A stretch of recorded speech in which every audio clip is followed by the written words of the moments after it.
Activist Pinaki ভট্টাচার্যের কথাও আমি বলতে চাই। তিনি কাজ করে যাচ্ছেন এবং তার কাজের মধ্য দিয়ে তিনি এই গণ-অভ্যুত্থানে শরিক ছিলেন এবং গণ-অভ্যুত্থানে যারা রাজপথে ছিলেন তাদেরকে তিনি উদ্বুদ্ধ করেছিলেন। আজ এই গণ-অভ্যুত্থানে আমাদের মেধাবী ছাত্রদের, আমাদের সন্তানদের যেভাবে আমাদের চোখের সামনে মারা হয়েছে, মেরে তাদেরকে পুড়িয়ে ফেলা হয়েছে, কাউকে আমরা শুনেছি জীবন্ত পুড়িয়ে ফেলা হয়েছে, এই দৃশ্য আমরা সহ্য করছি। এবং আজকের এই পরিণতি যেভাবে আমাদের ছাত্রদের প্রাণ দিতে হলো, এই ঘটনা আজকে যে ঘটেছে এটার দায় গণমাধ্যম এড়াতে পারে না।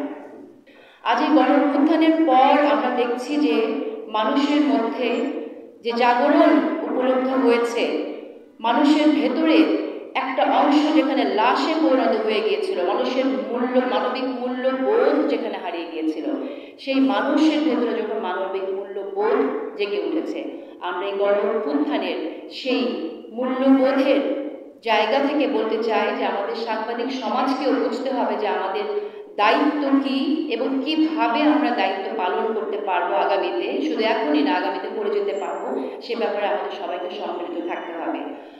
জার্নালিস্ট ফর জাস্টিস শুধুমাত্র নিপীড়িত সাংবাদিকদের জন্য কাজ করবে না, আমরা কাজ করতে চাই গণমাধ্যমের স্বাধীনতা সুসংহত করার জন্য।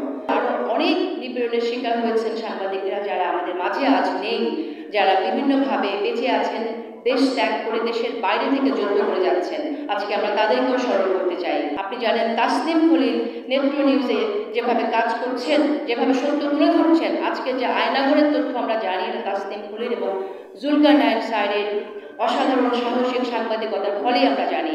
আজ এটা সত্য সামনে আসছে, কিন্তু আমরা জানতাম আরও আগে থেকেই, যখন এটা সবার আগে নেত্র নিউজ প্রচার করে। আমরা দেখিনি গণমাধ্যমকে, বাংলাদেশের গণমাধ্যমকে এই নিয়ে কাজ করতে।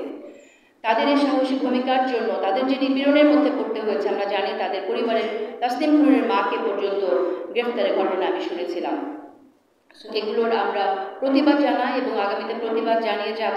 বেঁচে থাকার জন্য এমন অনেক ঘটনা মানুষকে আড়াল করতে হয়েছে যাতে তারা আর এই রাষ্ট্র যখন ঘাতক হয়ে যায়, এই ঘাতকের টার্গেটে পরিণত না থাকে। তো আমরা সবাই সম্মিলিতভাবে চেষ্টা করতে চাই যে এই সময়ে, এই 15 বছরে যারা বিভিন্নভাবে ভয়ভীতির শিকার হয়েছেন, শিকার হয়ে যারা কাজ করতে পারেননি, ক্ষতিগ্রস্ত হয়েছেন, তাদের একটি তালিকা আমরা প্রণয়ন করতে চাই।